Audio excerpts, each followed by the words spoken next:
Jason Howerson, Chief Pit Boss, Texas Q. Coming to you, the Pacific Northwest.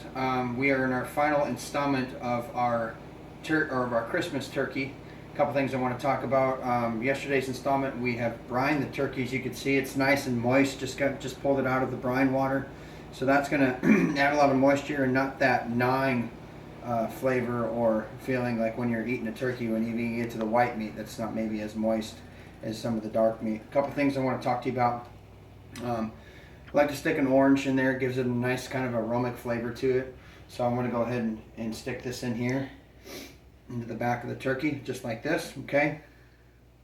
Second of all, the Texas Q, we're big on flavor infusion, okay? So we're going to go ahead and use a seasoning. We're going to go ahead and use a honey to make it stick, because seasoning does not stick well to honey or stick well to fat. So we're going to go ahead and use a caking agent, and you don't necessarily need to use honey. You can use molasses, you can use anything. You can use a mustard if you want to, or a rich, thick marinade if that's all that you have. Second of all, I want to talk about an injector needle. I love to, at the Texas Q, inject everything with an injector needle because it's better flavor for everything. But number two, I want to talk about the type of injector needle that you use. Don't bother spending $9 or $10 on a piece of junk that you get at the store, or that comes with a bottle for $7 walkout price. Okay, spend a little bit of money, get yourself a heavy duty stainless steel injector needle. They're going to last you a lot longer than them other ones. They're not going to go bad as quick, and for the most part, if you get them at a reputable store, if they go bad, they'll warranty them, or they'll back their product up. Like I said, it's one of those things that if you're going to keep forever and you can use it in anything, spend a little bit of money and inject it. Okay. Now, I'm not going to take a whole long in this episode because I have family to get to, just like you have family to get to, and we're not going to go. But I'm going to show you this real quick here, okay? So we're going to go ahead and take your injector needle just like this, okay? And like I said, we're going to go over this real quick. Just kind of put it in spots in probably 1-inch squares of your turkey, okay? Just like this. So just kind of take it. Just kind of go like this. Okay. Now sometimes you're going to get blisters in your meat. Your blisters, if your meat starts to blister up, I mean by that blister up, that means it's time to move the injection needle to the next point. Okay. So just get a little bit of this here. Okay. Now that we've gone over that real quick, what I'm going to do here is I'm going to show you another thing that I like to do that keeps turkeys really moist. I like to take mayonnaise. Okay. And what I'll do is I'll just kind of inch the skin up.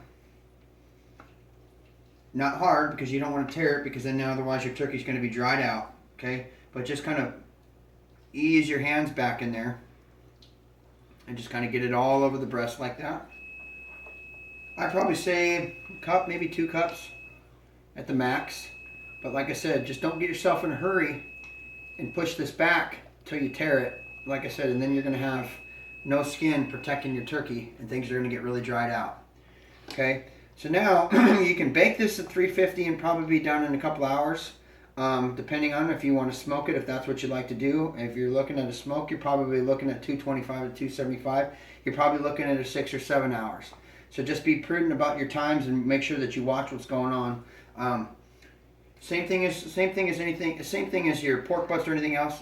Make sure that you take your turkey or open the lid on the oven or the smoker every couple hours and spritz. I would say, some people say 15 minutes. I would probably say 30 minutes to an hour even. That's okay. Even out the oven, if you want to baste it, you certainly can. Okay. So now that we got this done, okay. Like I said, now I'm just going to go ahead and take the honey. I'm going to take the honey and drizzle it all over the turkey. Get it nice and caked on there. And then I'm going to go ahead and spread the seasoning on there. Now when I say spread the seasoning on there, I don't mean just cake the seasoning on there. Put a light coat on there. Move the turkey up, turn it over, do that side too. Let it sit in the pan.